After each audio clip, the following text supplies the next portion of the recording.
ഇങ്ങനും ചിലരുണ്ട്, പഴം കഴിക്കില്ല പക്ഷെ പഴംപൊരി കഴിക്കും, പാല് കുടിക്കില്ല പക്ഷെ പാൽ ചായ കുടിക്കും, തക്കാളി ഇഷ്ടേ ഉണ്ടാവില്ല പക്ഷെ കെച്ചപ്പ് ഭയങ്കര ഇഷ്ടമായിരിക്കും. നിങ്ങൾക്ക് അങ്ങനത്തെ ആൾക്കാർ ആകെ ഉണ്ടാവില്ലേ? അപ്പോൾ എനിക്കും അങ്ങനത്തെ ഒരു ഫ്രണ്ട് ഉണ്ട്. നമ്മളൊരു ദിവസം അവിൽ മിൽക്ക് കുടിക്കാൻ പോയി. 3 പേരുണ്ട്. നിങ്ങൾക്ക് അറിയണ്ടാവും അവിൽ മിൽക്കിൻ്റെ main ingredient, one of the main ingredient പഴമാണ് അല്ലേ? അപ്പോൾ പഴം എടുത്തിട്ട് ഇങ്ങനെ അടിക്കും, ഇങ്ങനെ കിരി പൾപ്പ് പോലെ ആക്കിയിട്ടാണ് ബാക്കിയുള്ള ഇൻഗ്രീഡിയൻസ് ഒക്കെ ഇടുക അല്ലേ?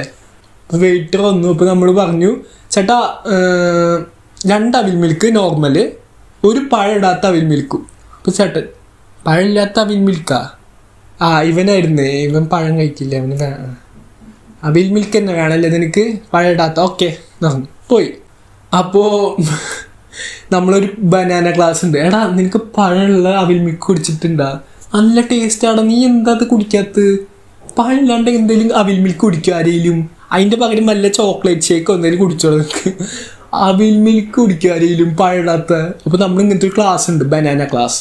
അപ്പം അതിൻ്റെ പോഷകമൂല്യം, അതിൻ്റെ ഗുണങ്ങളും, എന്തുകൊണ്ട് നീ പഴം കഴിക്കണില്ല എന്നുള്ള ചൊറിച്ചിലൊക്കെ നമ്മൾ ചൊറിഞ്ഞിങ്ങനെ തുടങ്ങും, നമ്മൾ ചിരിച്ചു തുടങ്ങും.